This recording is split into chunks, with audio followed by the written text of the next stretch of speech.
Brain damage.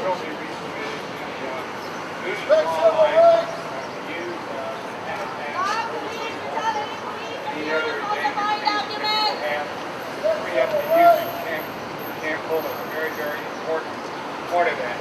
We look forward to working with Mayor Castro and the City Council in establishing the Regional Military Sustainability Commission as passed by Senator Andy King, Senator Jeff Wentworth, and the great support in the House with Ruth and with our delegation in supporting us in the House. Also, we were able to get through, I'm not quite sure how we did this, but we were able to do it.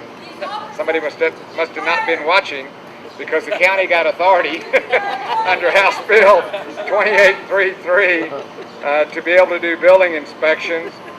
It'll be able to do it on 3 different phases of construction and require submission of compliance to the county. And we thank very, very much for the legislature to do that. We know how difficult a ride they had in doing this. You cannot say enough about our local delegation and the troubled waters that they had to maneuver through to be able to get this bill through. And I can't say enough to thank them for that great work. But we'll pick up now and follow what you guys have laid the groundwork to do. We look forward to working with Mayor Castro to make sure that gets done. Thank you.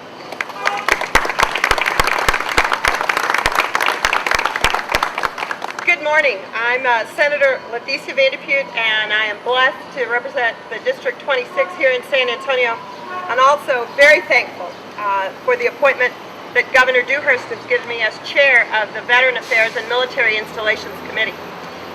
It's, first of all, wonderful for the members of the legislature after leaving San Antonio in January to be back home. We can finally get some great Mexican food again. And it also is a good day. It's a good day when we can celebrate the efforts of our city council under the leadership of our mayor and our commissioners court with the great leadership of Nelson Wolf have had a win. The win is something that is very important, and that's sustainability of our military missions at Camp Bullis. We had a great strategy going into the session. Texas is a property rights state. We're part of that rugged West where individuality and my land is my land is a key sentiment. We knew that we had an uphill battle going into the 81st legislative session because the issues of incompatible land use and base encroachment were something that the legislature was at first not sympathetic to. We had a multi-pronged strategy. That strategy was to begin bills both in the House and the Senate to do a statewide vision for sustainability, and then single shots for Camp Bullis, for Laughlin Air Force Base in Del Rio, and for the base in Abilene. We were successful because we all helped one another. But I've got to tell you the real reason. When you think that we're able to be here freely in front of City Council, and that we debate in a free society, and that yes, even the folks have the right to protest, they do so because of the generations of men and women in this state and across the country who have always donned that uniform. Our freedoms and our protections are paid for by our military, and we are so proud in San Antonio to be Military City, but we are proud in San Antonio as we train. We are the premier training ground for all military and medical posts.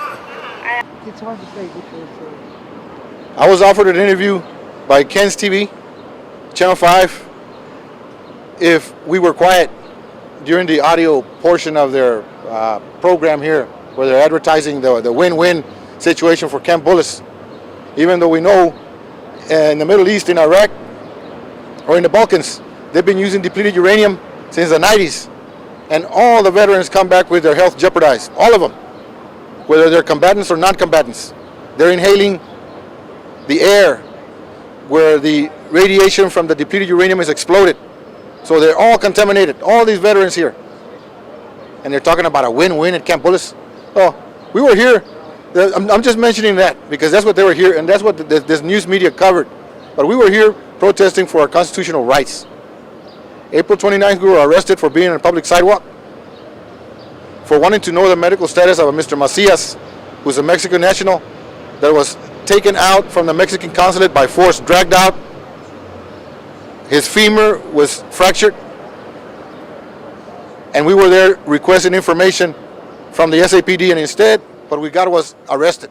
We spent all night into the next day in jail for saying that we have the right of assembly.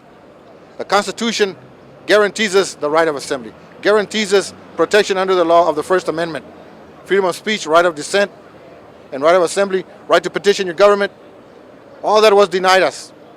This Friday, the 5th of June 2009, we go to court, a criminal charge for supposedly obstructing a passageway, even though no one else wanted to use it, just us and the San Antonio Police Department.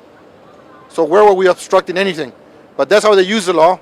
That's how they circumvent the Constitution to apply their law their way, their own way, only when they want to.